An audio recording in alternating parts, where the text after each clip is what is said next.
Hi, Madelaine. Hi, guys. Hi. Welcome to the show. Thank you for coming on. So happy to be here. Wow. Everybody, we have the wonderful Madelaine Petsch today, and we're so excited. We're thrilled. She's amazing. She's a dear friend. And let's get into it. Hart, have you done one of these before for yourself? Because I feel like your story is so much more interesting than mine. No, well, little by little, each episode we go, I talk little bits and pieces about things, but I have not done an entire one just for my story now. Well, then I'd like to preface this whole thing with when I met Hart, this was like his first paycheck, and he got out of living in his car. He had no cell phone to booking Riverdale. Yeah, like that story is so much better than my story. Yeah, but I'm, everybody's got their own unique struggle and path that they took, and mine was definitely a unique one. But it's I was very blessed with how it all played out. I fully remember that you had a burner phone. It was like a phone out of a vending machine. My manager got it for me to use because I didn't have a cell phone. I couldn't pay my cell phone bill. So my service was cutting out, and I was actually shocked that I got the call that I had booked the show because I thought my service had ended by that point. And he called me and I was like, hey, I'm not going to be able to, my service is going to end at any moment now. I'm not going to be able to know when to go to the set and any of that. And he was like, look, I'll get you a phone. It's got minutes on it. It was like a phone from Walgreens or Walmart or something. And he was like, here, you'll be able to talk to production and know when you'll go to set. And that's what I used the first 2 weeks. It was this little plastic cheap phone was when they would say, hey, your pickup time is whatever. So I remember it very well. Yeah. I still have it. I still have that phone.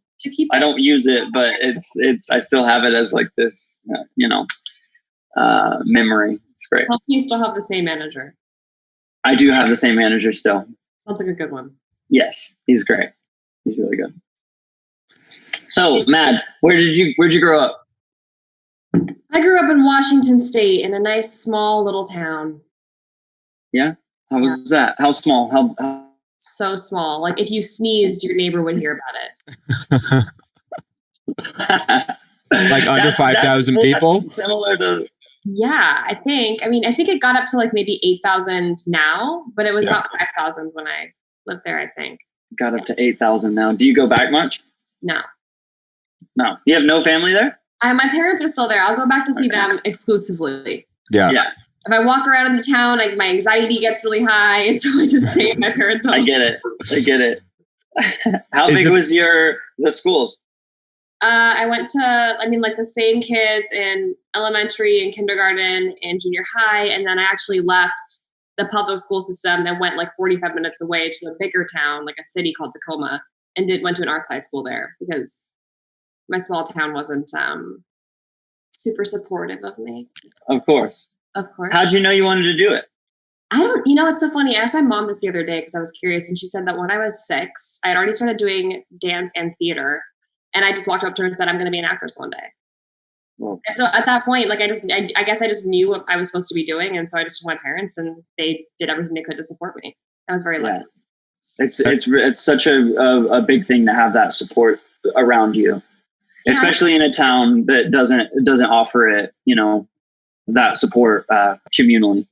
I went to a community theater, which is where I think I discovered my love for it, and then which was in the small town. And I'm just so lucky that my parents put everything into every last penny of theirs into me going to dance classes, which is so expensive, and to doing community theater to pay for the outfits. And they were just so supportive of me. Even when I moved here to LA, they were just so financially supportive of me and physically. I don't know if I could have done it without that support.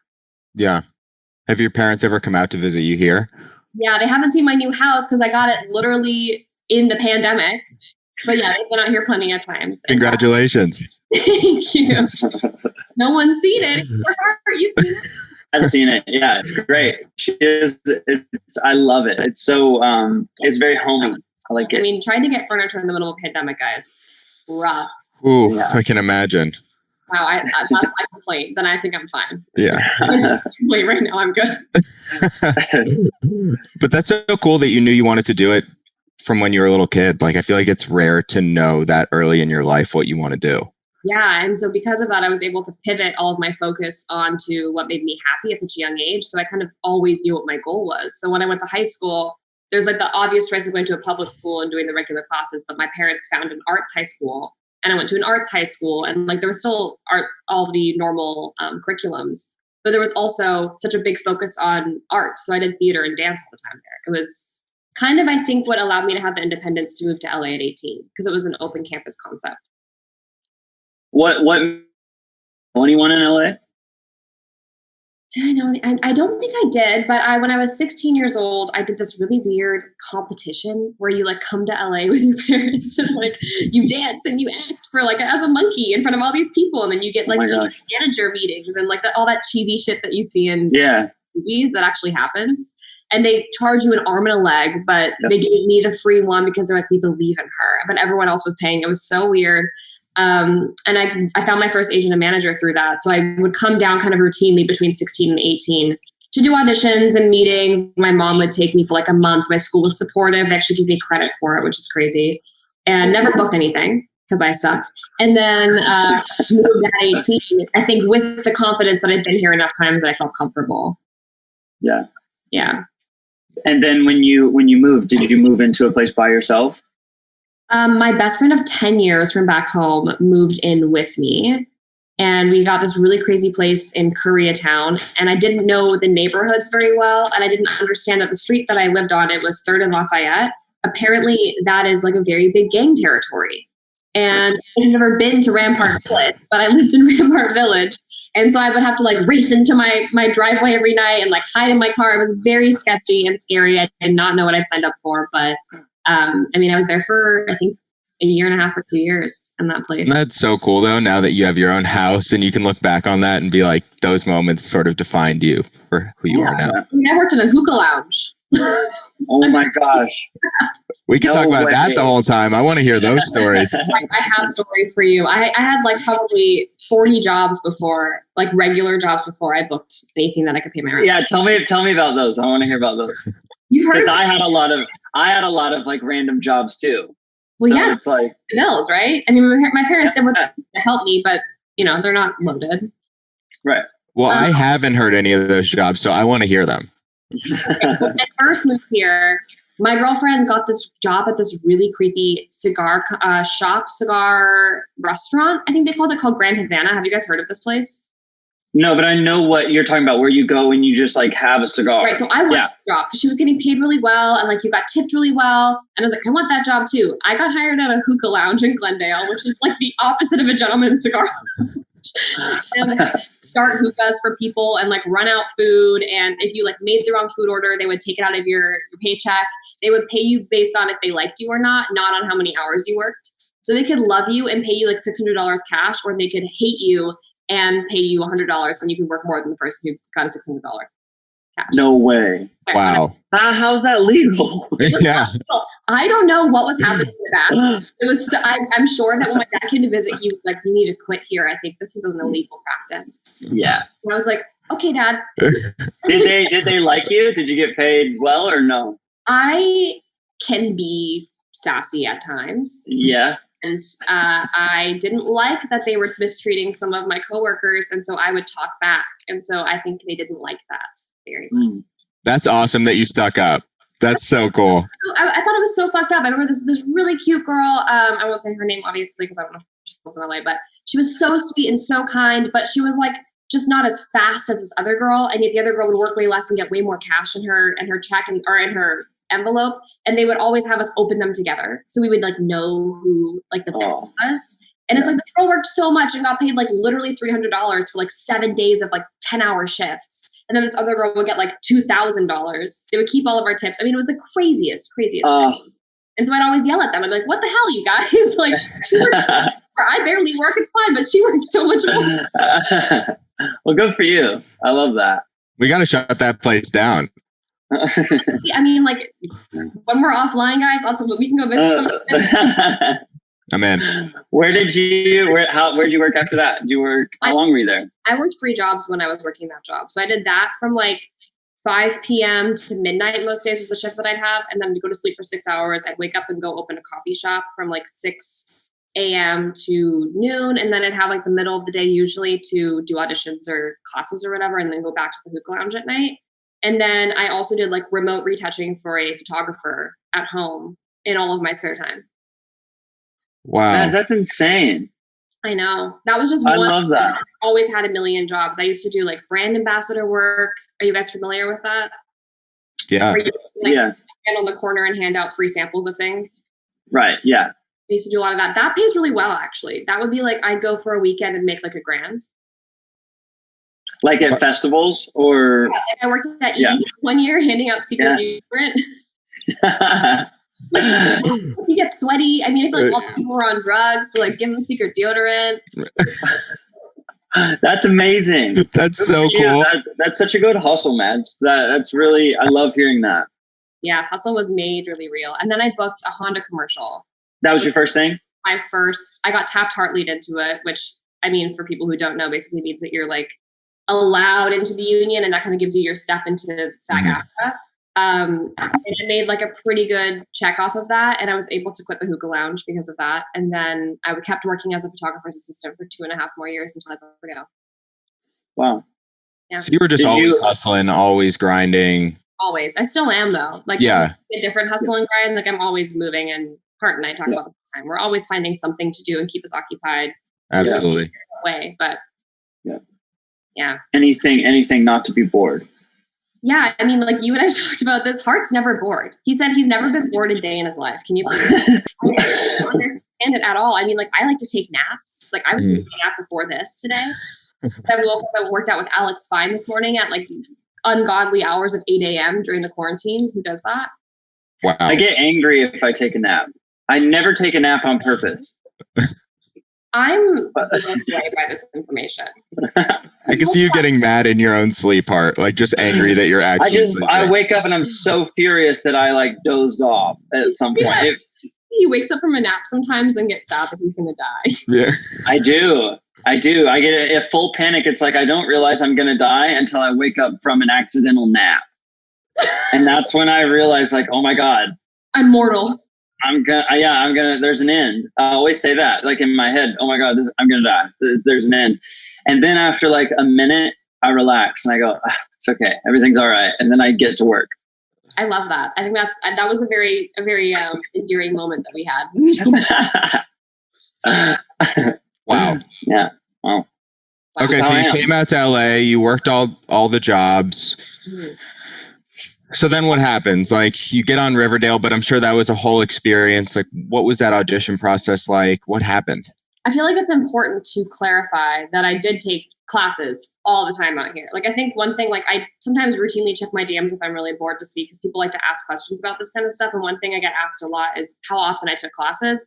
I was in a Meisner technique class 5 days a week for like 4 hours a day. So in that middle chunk of time where I wasn't working, I was either doing that or skipping it to audition.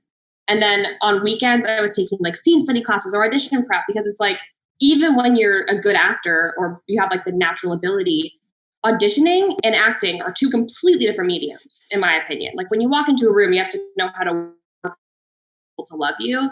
Whereas once you're already on set and you've got the job, it's just such a different thing. So I think that's an important, if this is all about the industry, it's so important to mention that the classes were a huge, vital part for me, and having a fantastic coach to run lines with and stuff.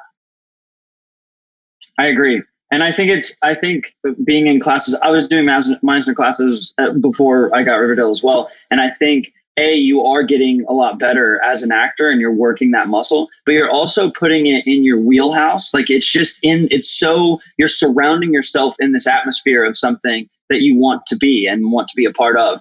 And I think that's so important. Yeah, I would agree with that 100%. Even if I don't like walk around every day with Meisner technique in my head for every audition, there are still pieces that I took away from those 2 years to utilize in my everyday. Like emotional preparation work have you done Meisner before, Cameron? I have. Yeah, emotional preparation work is like the craziest thing in the world, but it has helped me so much be able to, even if I don't know I'm utilizing it in the moment. And I'll look back and be like, holy shit, I didn't even realize I was pulling from this or whatever. Yeah. I don't even think people understand how difficult it actually is to get to those places, you know? I'm lucky enough that like, I don't know when this shift happened, because when I booked Riverdale, I was convinced I couldn't cry on camera. I was convinced I couldn't cry in front of people. And now all I do is cry in front of people all the time. I'm sure I've cried in front of you 100 times in real life and on the show. Yep. Like these tear ducts are overactive. They just want to flow all the time. So it's funny because I feel like from booking this show, I was able to gain a confidence in me that I wouldn't have had otherwise. And I feel like that's maybe a huge reason why I was able to tap into that. Because I was quite closed off to it before. And then through like the avenue of booking the show and like kind of having the validation of like, oh, I am good enough, I was able to open up this whole new wheelhouse inside of me as well. Yeah. Which I feel like that's the hardest part, I think, of being an actor is having confidence through all of the no's. That's like the hardest thing. Because even now, I get no's all the time. Yeah. I used to be obsessed with the no's. I had a journal, and I would write down every audition that I didn't get, and I would write down who got it. And yeah, no way. I remember I would keep count of all the auditions I had before I booked my big job. Yeah. And then I learned through therapy that that's an unhealthy way to try to control something. I learned that too. So I stopped doing it. Yeah, and then like probably 3 months before I stopped, I booked Riverdale, or after I stopped, I booked Riverdale. Yeah. And then there was a time where there's a feature on IMDb Pro where you can like make a list. So I made a list of all these like projects and like would check and see who like got it. And it was a bit unhealthy. Yeah. It's like when you become obsessed with something that much, I don't think that's healthy. Like it's still an art form. It's still a craft. And now that I've gotten more into the writing side and producing, you see all the elements of people don't get cast all the time and how many people there are. And it's so not personal, but it's so hard not to take it personally. Yep. I agree. You put all yourself out there. It's hard no matter what it is. 100%. It's like, especially as an actor or an artist of some sort, when you're putting yourself on the line and being incredibly vulnerable in an audition and then you don't get the call, you're like, oh my God, what's wrong with me? And it's just like in a relationship where when you're vulnerable with somebody, and they reject you, it feels like it's a you thing. It's the same thing in auditions, and it's about training your brain to not take it personally. It's very hard. Yeah, you have a very good, from when you and I have done tapes, you have what seems, and I'd love for you to go into it, what your process is like, but your work ethic is incredible, because we would, when we would do a tape, you're firing on all cylinders. You'll do like 1 or 2 takes and it's like you're in the room. You're very prepared, and it's very admirable. So walk us through your process. What do you get your sides, and then what do you do? That's very sweet of you. I cannot do a tape without a script. It's just something I feel like it's so important to have all of the information, or at least like some kind of blurb of what's going on before the scene, after the scene, all that kind of stuff. So I'll read a script anywhere between 3 and 5 times before I do a tape, like a full script. And I'll first read, I'll do a full pass on just overall thoughts on the script. Then I'll do a second pass on kind of dissecting the characters. I'll do a third pass on the character itself that I'm looking at. And then if I feel like I need to do more, I will. And I'll kind of look at the scenes and characteristics that I think would make sense for that character, and mannerisms and things of that nature. In fact, I actually just did one yesterday, and I think I have probably 4 or 5 different pages filled with stuff just from the script alone. And I think I need to write everything down. I'm such a note taker. And I think from having so many jobs, it's so important to me. It was so important to me to have such a good work ethic, because I had to make money. So I feel like I've kind of translated that into this. From reading scripts, I just start looking at the audition scenes. And after you've read a script, 2 or 3 times, you feel comfortable enough with the material that you don't have to overanalyze the audition scene. Because that's what I think was my biggest mistake, is I used to obsess over lines and over the audition scenes and be so memorized backwards and forwards that I knew it. I could memorize. I could say it now still. And that takes away the spontaneity of reading with somebody. It takes away the finding of the words like a normal person would. And so I feel like when you're more familiar with the entirety of the work and not just the scenes, it makes it more authentic in a weird way. Yeah. So then I'd get a script, I get the scenes, and then wing it with the person. I honestly, I make my choices before you would come in, or I'd read it with my coach or whatever. But for the most part, I like to feel it in the moment. It seems impossible that this has ever happened, but have you ever had a bad audition? Oh my God, what? Yes, of course. No actor has had every actor on the planet has had bad auditions. Of course, but you seem to really set yourself up for not having something go terribly wrong. Like it seems that comes with time, of course. Sure. You know what I mean? Like from trial and error. I remember David Rappaport casts Riverdale, and he's just the most fantastic man ever. And he'd seen me 10 times before he cast me on Riverdale. And that's the thing too, is creating a rapport with casting directors where they can trust you. He saw me do solid work 8 times, and that's when he was like, oh, I've seen her consistently do a great job with everything I send her. I feel comfortable sending her to producers now, if that makes sense. Sure, yeah. Creating this relationship with them where you're like, hey, nice to see you again. How was last week's Green Lantern read or whatever it is? And then they feel comfortable with you to put you through to people that are like their bosses or whoever, their coworkers. But yeah, my first audition was terrible. It was for a student film. Well, actually, my first audition was for tape for that show Good Christian Bells. And it was so bad. My tape was, and it wasn't even like, the acting was good. It was just that I didn't know how to do a self-tape, and I did it with my mom at home in Washington. Like my agent said this to me when I was 16 years old. I had no idea what I was doing. So I kind of did my best. And I think my agent was like, yeah, we'll send it through. And then like 2 years later, he was like, yeah, I can accept that. Like it just wasn't right. And so then when I got here, the first audition was for a student film at UCLA. And I was so nervous. And it was this like really badass chick. And I was like, yeah, I can play badass. Like I got this. And so I walk into the room and I like was really going to sit down on this chair. I made a decision in the room. I was like, I'm going to sit in the middle of the scene. And I missed the chair completely. I fell onto the floor. And instead of being a normal person and just like stopping and saying, let me start over, I just continued the scene from the floor. I was firm there. And then they, halfway through the rest of my scene, told me I could leave. No way. And then I went home and cried, and I was like, I'm never gonna make it. The first thing I booked when I moved to LA was a USC student film. Really? Never did a student film. I always wanted, I feel like there's like, it's so weird because I feel like you look at so many actors and their IMDb profiles, and it's like their resume is so like, they have steps, right? Like they have like the CSI or one of those crime scene procedural shows, and they've got the student films and like the shorts or whatever. And I'm not mad that I skipped all those steps. Like I'm very thankful, but at the same time, I feel like I missed those kind of nuanced pieces. Yeah. And went straight for network television. Yeah.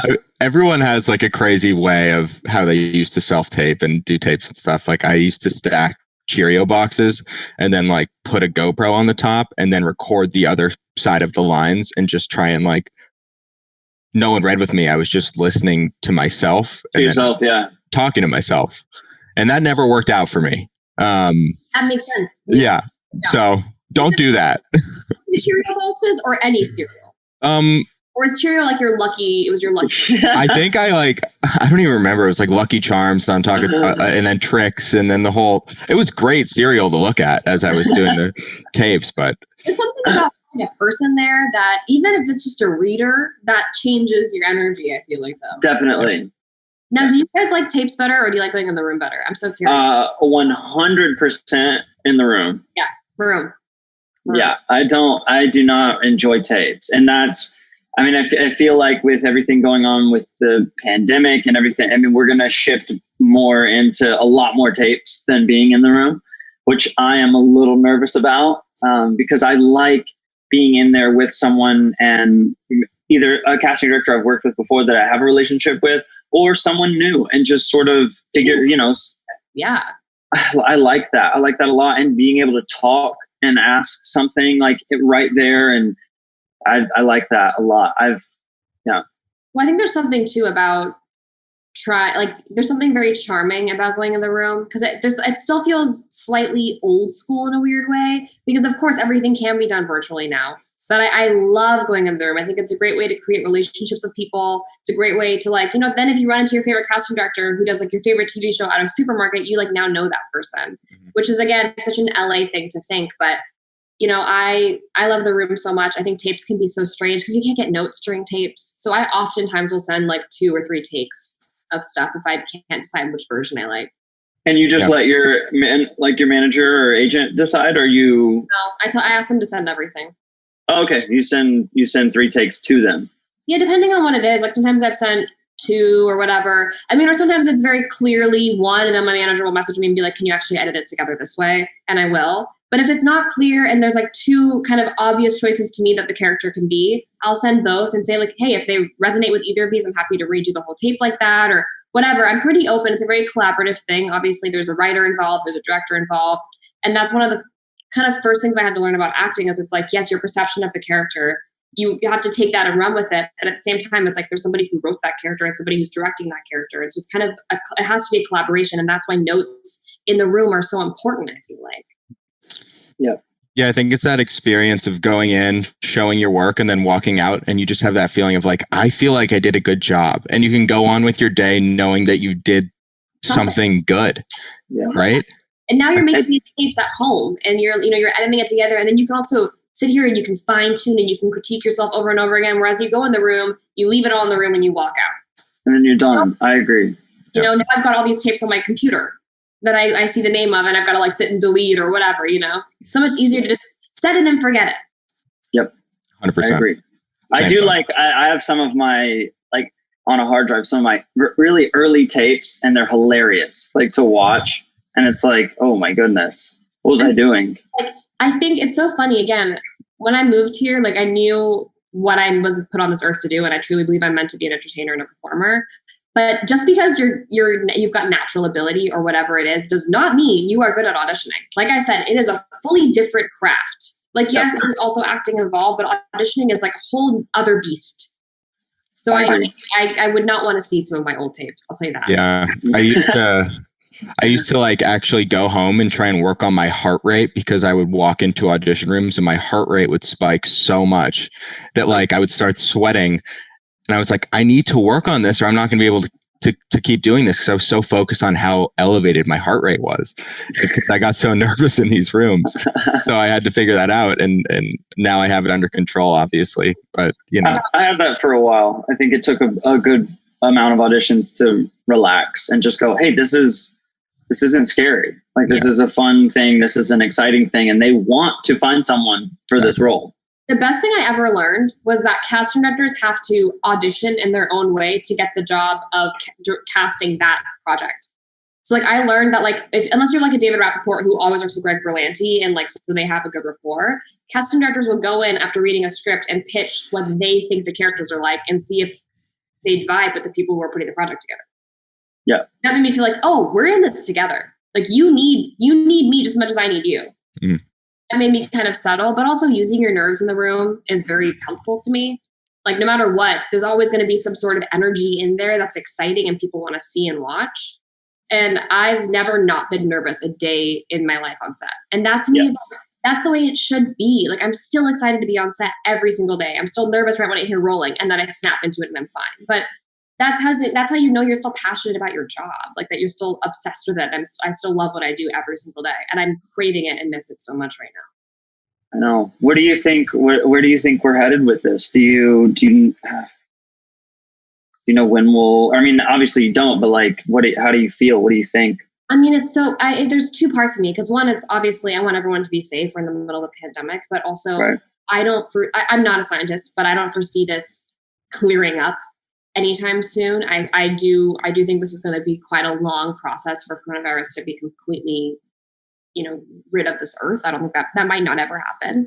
Right. And there have to be new protocols around how we run things, obviously, but I know there are rapid tests. So I know they're talking about, at least SAG put out something saying that, for intimate scenes, they'll do rapid testing on the day to make sure somebody doesn't have coronavirus. And then for the most part, it's just it seems like they're going to be winging it, which scares me 10%. And then it's just kind of like 90%. Such is life. Right. Got to keep moving forward. Yeah. And I mean, I'm more worried about crew members. Like, there's so many fantastic crew members who can skew a little older or maybe unhealthy. A lot of crew members smoke or whatever. And so those are the people I'm concerned about. I'm healthy. I don't want to get sick. I don't want to perpetuate the coronavirus any longer than it's already on the planet either. But I'm more worried about the people who are behind the camera. Sure. Yeah. And there's always from my experience, I've mostly shot indoors. I've done some outdoor stuff, but a lot of my stuff has been on a set. Yeah. And you're so, a lot of that crew is so crammed in a space, like right next to each other. So I worry about them as well. Yeah, I'm not sure how we're going to move forward, especially with Riverdale. I don't, there's talks of when we're going to go back, but we have no idea. I'm also hearing that, like, I might be shooting a movie in August. I have no idea. We're just kind of fingers crossed, right? Yeah. I guess we'll see. Well, who knows? Such a bummer. I don't want to keep dwelling on this. We can glaze over it like a dog. What advice would you give to your younger self who was working all those jobs and how you were feeling at that time to where you are now? Like, do you feel like you would give someone in that position now, some sort of advice? Or I mean, I always think there's so many nights I spent so upset when I was younger and when I was working all those jobs thinking, like, did I make the right decision? And it's funny because a lot of people always say, like, I just thought about quitting before I booked my big thing. I never thought about quitting. And I knew in my heart of hearts that as long as I continued trying to pursue my dreams to the best of my ability for the rest of my life, I would have been happy. Even if that meant I was working at a coffee shop until I was 50. Like, I just wanted to pursue what made me happy. So I don't know if I would change anything that I went through. I'm really happy that I did, and I'm happy I had the mentality I had and created such a hard worker inside of me. But I think to someone else in my position, I would kind of tell them to settle a little bit and enjoy the beats and relax and, like, use this time when you're not super busy on a TV show to get life experiences so you can use those when you are on the TV show or where you are in the movie. And that's something I'm happy I did too, is I didn't, like, halt my life. I still did things and gained experiences that I could now use in my craft, which is so important. Like, you want to live to be an actor so that you can be another life. You want to show life, you have to be able to live first. But also, get used to no's. It's going to happen. It's really normal. Get a good therapist. Honestly, never give up. You never. Unless you want to. And what did someone say to me once? If you could do anything else other than act, then you should. So, like, if you could be happy doing something else, then you should do that. Because it's gonna fucking suck sometimes. That's really good advice, honestly. Yeah. It's really, really good advice. That's really true, because there's just, a lot of people who listen to this probably aren't from LA, but if you walk in LA, any room you're in, 80% of the people in there are actors. Yep. That's just what LA is. So if you could do something else and be happy doing it, go do it. Because there's a lot of competition here, and you have to be comfortable understanding it might take a long time. Yeah, I agree. Lay down the law. I like it. Yeah. It's awesome. Thank you for us, guys. Get everyone else out of here. Thank you so much for coming on. We really appreciate you. You're amazing. Yeah, of course. Anything Wonderful. And anything for you, Kim. Thank you. I hope to actually see you soon and hang out. That'd be great. Yes, I know. I run into you, like, randomly, like, twice a year. I know. Yes. But this guy. I don't know. We'll make it happen. Yeah, we'll do it in person and we'll hang out. It'll be great. Well, thank you guys for having me. This was a nice little time. You're of course. awesome. Thanks, Matt. Congrats on the house. Be safe. Thank you. You too, guys. All right. Bye. Bye.